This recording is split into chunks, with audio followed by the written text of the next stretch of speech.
ಜನ್ಮವನು ಕಡೆತನಕ ಮರೆಯಲ್ಲ ಜೋಗಿ, ಕಡೆತನಕ ಮರೆಯಲ್ಲ ಜೋಗಿ, ಕಡೆತನಕ ಮರೆಯಲ್ಲ ಜೋಗಿ. ಬೇಡುವನು ವರವನ್ನು ಕೊಡೆ ತಾಯಿ ಜನ್ಮವನು ಕಡೆತನಕ ಮರೆಯಲ್ಲ ಜೋಗಿ, ಕಡೆತನಕ ಮರೆಯಲ್ಲ ಜೋಗಿ, ಕಡೆತನಕ ಮರೆಯಲ್ಲ ಜೋಗಿ.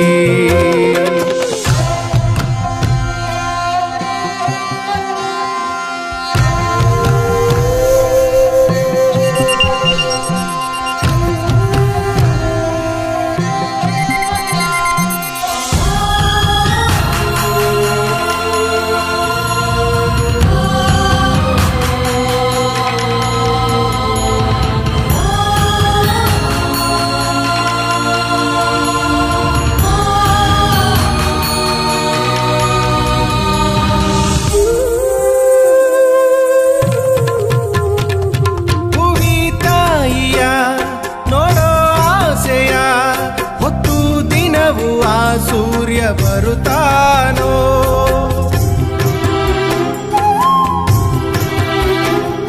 ಸವಿಲಾಲಿಯ ತಾಯಿ ಹೇಳೆಯ ಎಂದುದರೆಗೆ ಆ ಚಂದ್ರ ಬರುತ್ತಾನೋ.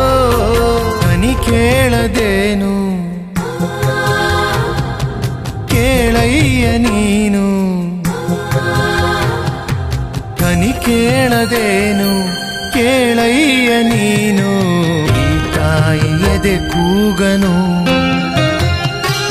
ಈ ತಾಯಿ ಎದೆ ಕೂಗನು. ಬೇಡುವನು ವರವನ್ನು ಕೊಡೆ ತಾಯಿ ಜನ್ಮವನು ಕಡೆತನಕ ಮರೆಯಲ್ಲ ಜೋಗಿ, ಕಡೆತನಕ ಮರೆಯಲ್ಲ ಜೋಗಿ, ಕಡೆತನಕ ಮರೆಯಲ್ಲ ಜೋಗಿ.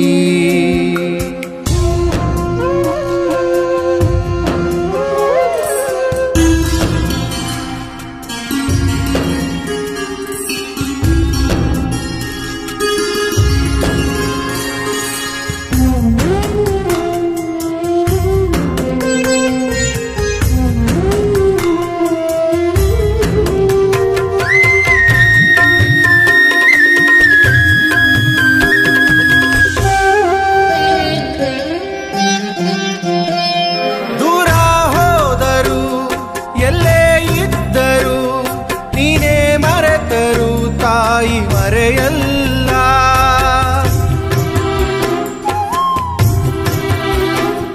ಸಾವೇ ಬಂದರು ಮಣ್ಣೆ ಆದರು ತಾಯಿ ಪ್ರೀತಿಗೆಂದೆಂದು ಕೊನೆಯಿಲ್ಲ.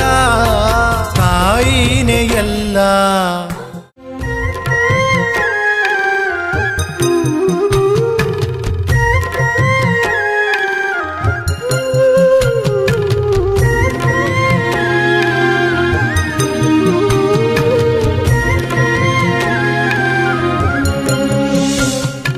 ಬೇಡುವನು ವರವನ್ನು ಕೊಡೆ ತಾಯಿ ಜನ್ಮವನು ಕಡೆತನಕ ಮರೆಯಲ್ಲ ಜೋಗಿ, ಕಡೆತನಕ ಮರೆಯಲ್ಲ ಜೋಗಿ, ಕಡೆತನಕ ಮರೆಯಲ್ಲ ಜೋಗಿ.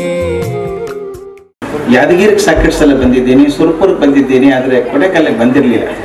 ಇದಕ್ಕೆ ನಾನು ಕರೆಸ್ಕೊಂಡಂತ ಶ್ರೀಮಾನ್ ರಾಜೇಗೌಡರಿಗೆ ನನ್ನ ಕೃತಜ್ಞತೆಗಳನ್ನು ಸಲ್ಲಿಸಬೇಕು. ನೀವು ಎಷ್ಟೇ ಎತ್ತಕ್ಕೆ ಹೋದರೂ ತಾಯಿಗೆ ಮಗನೇ. ನೀವು ಜಗತ್ತಿನ ಮೇಲೆ ಹೋದರೂ ಕೂಡ ನಮ್ಮನ್ನು ಯಾವಾಗಲೂ ಕಾಪಾಡುವಂಥ ರಕ್ಷೆ ಕೊಡುವ ಶಕ್ತಿ ಇರೋದು ತಾಯಿಗೆ ಒಬ್ಬಳಿಗೆ ಮಾತ್ರ, ಯಾರಿಗೂ ಇಲ್ಲ. ಜೀವ ಕೊಡೋ ಶಕ್ತಿ ಇರೋದು ತಾಯಿಗೆ ಮಾತ್ರ. ತಾಯಿ ಅಂತಂದ್ರೆ ಅದು ಹೇಳಕ್ಕಾಗಲ್ಲ, ಅಷ್ಟೊಂದು ಪ್ರೀತಿ ಅಷ್ಟೊಂದು ಇದಿರುತ್ತೆ. ಯಾಕಂದ್ರೆ ಆ ತಾಯಿಗಿಂತ ಜಗತ್ತಿನಾಗ ಏನೂ ದೊಡ್ಡದಲ್ಲ. ನನ್ನ ತಾಯಿನೂ ನನಗೆ ಅದೇ ಕಲಿಸ್ಕೊಟ್ಟ, ಫಸ್ಟ್ ಶರಣರಿಗೆ ಗೌರವ ಕೊಡೋಂಥ ಕೆಲಸ ಮಾಡು, ನಿನ್ನ ಹತ್ರ ಯಾರು ಬರ್ತಾರ ಕೆಟ್ಟದ್ದು ಬಯಸ್ಬೇಡ, ಅವ್ರಿಗೆ ಒಳ್ಳೇದು ಕೆಲಸ ಮಾಡು ಅಂತೇಳಿ ಇವತ್ತು ನನ್ನ ತಾಯಿ ಆ ಮಾರ್ಗದರ್ಶನ ಹಾಕಿ ಕೊಟ್ಟಾಳ. ಅಂಥ ತಾಯಿನ ಕಳ್ಕೊಂಡು ನಾವು ನಿಜಕ್ಕೂ ಏನು ಅಷ್ಟು ಬಡವರಾಗಿದ್ದೀವಿ. ಯಾವ ಮಗ ತಾಯಿಗೆ ಬೆಲೆ ಕೊಡ್ತಾಳ ಅವರಿಗೆ ದೇವ್ರನ್ನೂ ಬೆಲೆ ಕೊಡೋಂಥ ಕೆಲಸವನ್ನು ಮಾಡ್ತಾನೆ. ನಮ್ಮ ತಮ್ಮನೂ ಅಷ್ಟೇ, ನಮ್ಮ ತಾಯಿಗೆ ಅಷ್ಟು ಪ್ರೀತಿ ಮಾಡೋರು. ನಮ್ಮ ತಮ್ಮಗೆ ನಮ್ಮ ತಾಯಿ ನನ್ನ ಎದುರಿಗೆ ಬೈಯಾಕಿ, ಏ ರಾಜು ಅವ್ನು ಬಬ್ಲು ಭಾಳ ಆಗ್ಯದ ನೋಡಂತಾನೆ. ಬಟ್ ನಮ್ಮ ತಮ್ಮನು ಒಂದಿನ ಬಿಟ್ಟು ಇರ್ತಿದ್ದೆ. ನನ್ನ MLA ಮಾಡಕ್ಕೂ ನಮ್ಮ ತಾಯಿನೇ ಕಾರಣ.